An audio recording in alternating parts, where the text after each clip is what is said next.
I know a lot of people weren't exactly the biggest fans of the first animated Addams Family movie, and judging by the reviews for this, you can say the same thing about this, too.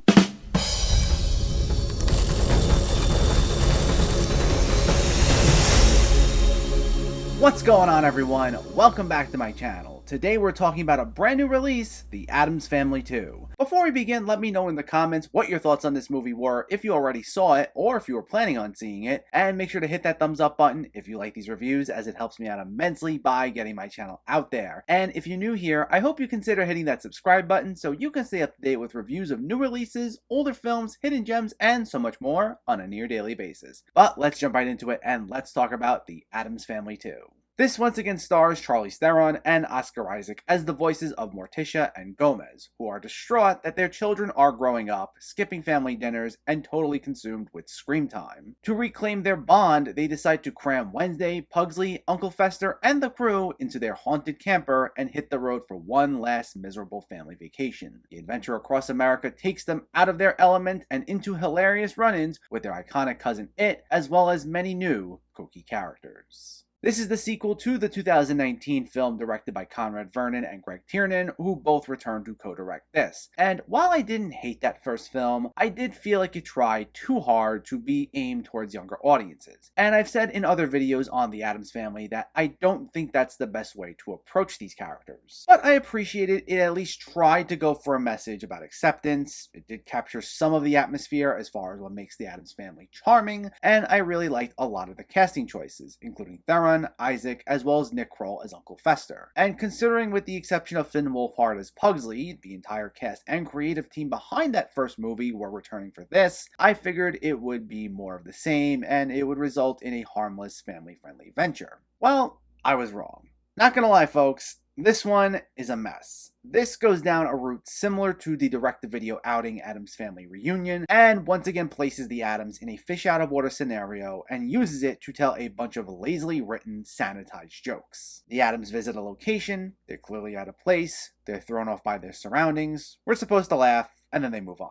While placing the Addams with characters out of their comfort zone can be fun, see Addams Family Values, having them just be disgusted and turned off by things that are normal, with no other joke to go with it, is incredibly boring, and it's something that's been done to death I don't know how many times already. While the first film was certainly family-friendly itself, as I said, it at least incorporated some of the macabre elements that the Addams are known for, even if on a very watered-down scale. This forgoes a lot of that almost completely outside of them initially being set on going to Salem, Massachusetts and Sleepy Hollow, and instead we get a film that's hell-bent on modernizing these characters, with a ton of lame pop culture references along with pop songs blasting all throughout the movie, and we get hit with these so many times. Like, when we see Cousin It, similar to the first film, he's introduced with a Snoop Dogg song, since that's who's voicing the character. But unlike the first film where it was just a one-and-done joke, they keep going back to that here with different Snoop Dogg songs. Like,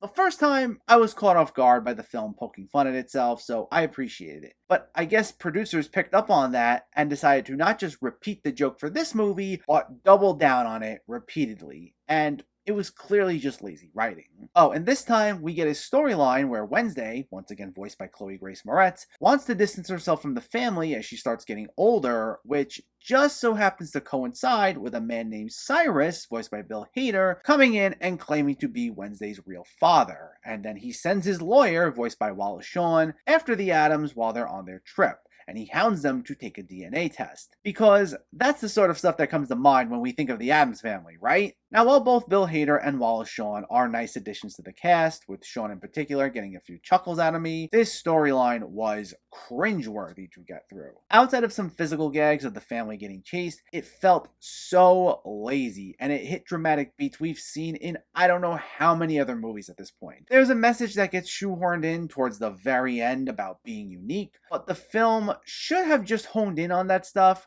from the very beginning. Like, I try not to be that guy when it comes to different interpretations of classic characters. I'm not even a diehard Addams Family fan or aficionado. But there are so many great, unique, and interesting things to do with these characters, and with horror still being such a popular genre today, they really would work so well with modern audiences while maintaining their classic charm. But this doesn't even attempt to tap into a fraction of what makes these characters so much fun. And it's clear these filmmakers really have no idea how to, because that's why they cook up such a generic storyline about how this family's squabbling and they just milk it for 90 minutes rather than taking a look at what makes them charming or why they care for one another. And it just wastes the talents of its entire cast. I mentioned in my review of the previous film that I did like who was cast as each member of the family, but while the likes of Oscar Isaac, Charlize Theron, Chloe Grace Moretz, and everyone else each had one or two moments to shine in the last film, here they're all relegated to just spew such mundane dialogue and poorly written jokes. Even Nick Kroll, who I found to be one of the only consistently funny parts of the last film, kinda started to get annoying here, which I even said is how people may feel about him in that film. Here, he just screeches and squawks nearly every word, though nothing inherently funny is ever said. And it's a shame that this film took all the worst qualities of these characters from that previous film and simply chose to exacerbate them here, because it makes for a pretty grating experience.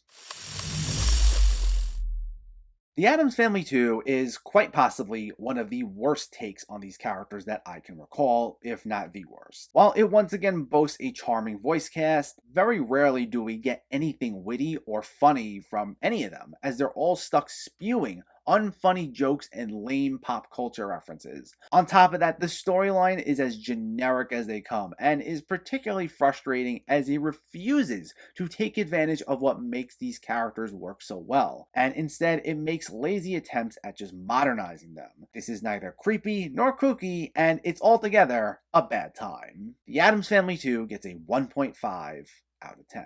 So, for those that are new here, I recently did a review series on all the other Addams Family movies, both live action and animated. So stay tuned, as I'll be following this review with a ranking of all 5 Addams Family movies. But in the meantime, let me know, did you see the Addams Family 2, or are you planning to see it, and what were your thoughts? Did you like it more than the first one? Do you have a favorite version of these characters?